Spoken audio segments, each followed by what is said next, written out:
Hablando, Mientras que se conecta el doctor, ahí se está conectando de nuevo. Doctor, ¿me escucha? sí, ahora sí. A momento se desconecta, parece.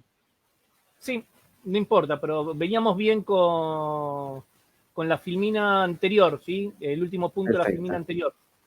Perfecto. La autoprescripción antes lo hacía, pero ahora evito hacerlo porque por un mal uso, un desconocimiento, un bien hacer, una voluntad, un cariño que se tiene de ayudar a un ser querido, podemos tener inconvenientes graves. Entonces, lo importante es estudiar, es conocer, y si vamos a entrar a un campo que no está explorado o desconocido, lo primero que tenemos que hacer es conocer de la A a la Z cómo funciona para después poder recomendarlo. En cuanto al alineamiento general de la eficacia, el registro es importantísimo porque si no sabemos cómo avanza el paciente, pues no sabremos a dónde ir. Garantizar el tipo de producto que usamos y el tipo de calidad de producto y el consumo diario, es estar un vínculo con el paciente.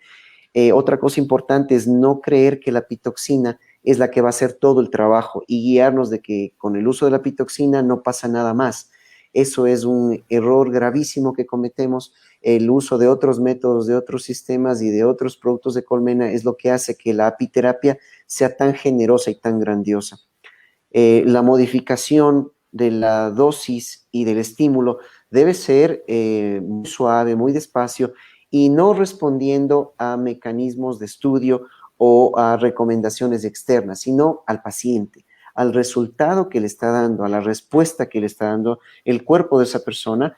De acuerdo a eso hago el análisis o el cambio, no porque es artritis y artritis tenemos que utilizar 40 estímulos en 20 lugares. No a todos vamos a hacer lo mismo, en base a cada respuesta individualizada, y eso lo hace que la terapia sea eh, bastante compleja de utilizar, no difícil, pero sí compleja. Cuando cargamos todo el conocimiento, nada es difícil, pero sí puede ser complejo a alguien que no tiene cargado el tema.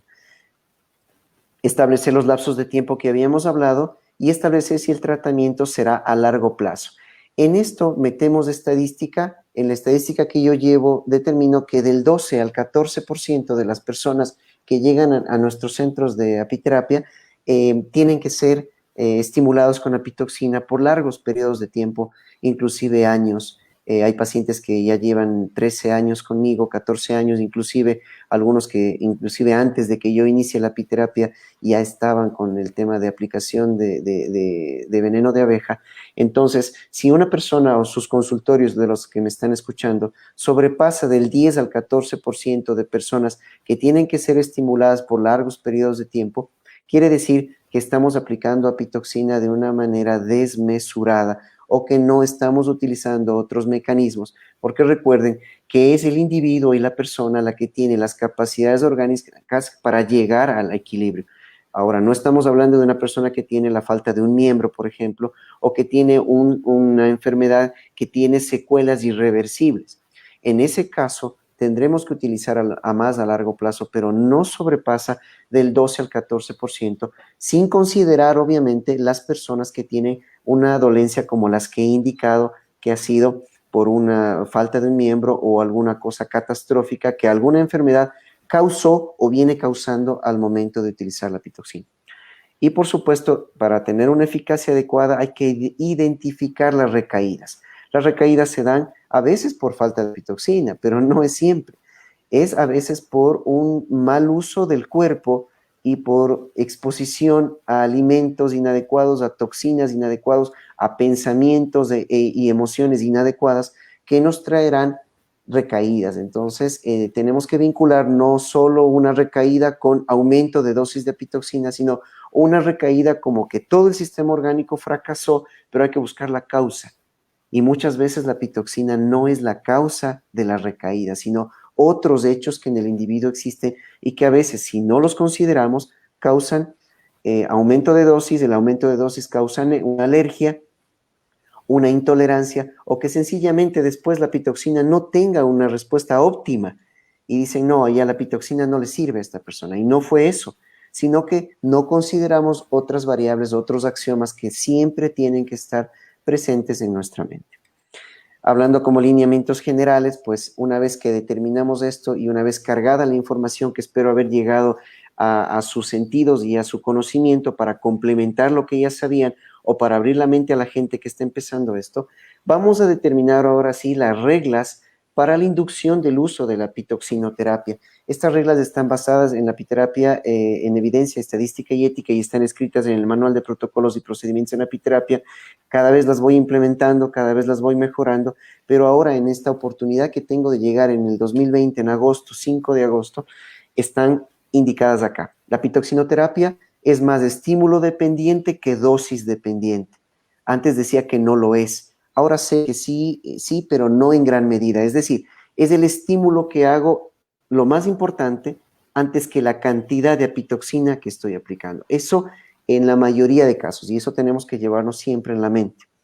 La cantidad de estímulo se ajusta a la respuesta orgánica de cada paciente. Esto se refiere a la individualización de la terapia persona a persona. No se puede ajustar a todas las personas que tienen artritis con un mismo esquema, y ahí estamos equivocados. Entonces, claro que hablando de inyectables podemos establecer protocolos, pero esos protocolos son de guía, más no como un ajuste a toda la gente.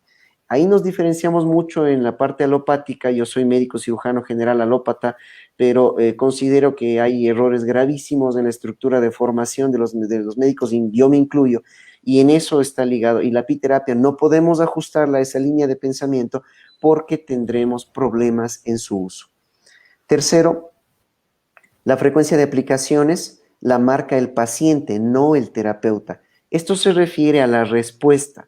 Si la persona tiene respuesta favorable con poco estímulo de apitoxina y un gran trabajo con otros productos de colmena, ¿para qué sigo estimulando con apitoxina? No tiene una validez. Podemos utilizar apitoxina, sí, pero tenemos otras herramientas como la parte oral.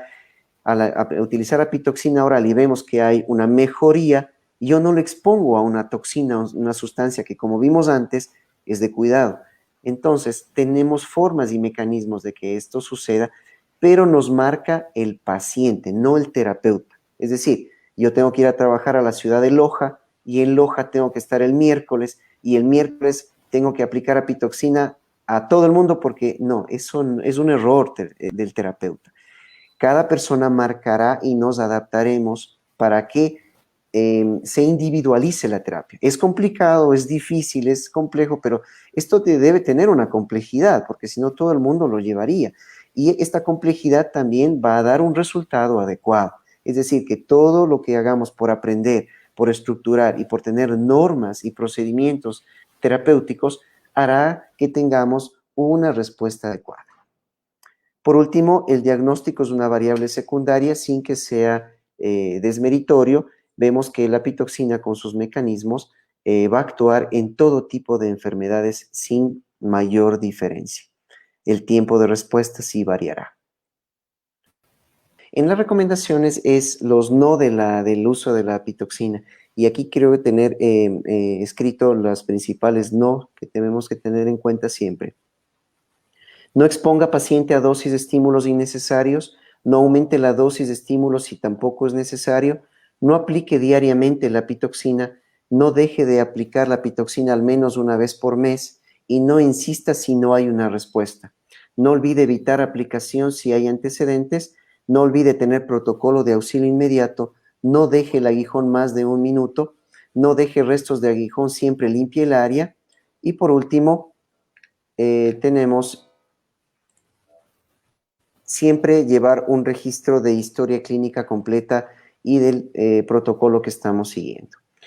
Por último, nuestra página web siempre a disposición de todos es apimaster.org, en donde está nuestro software de apiterapia, los productos y servicios relacionados con QualityMed, y nuestro blog en donde le llega información si se suscriben para que cada una de las cápsulas de apiterapia, los artículos estadísticos y científicos lleguen hacia ustedes de manera automática a sus correos electrónicos.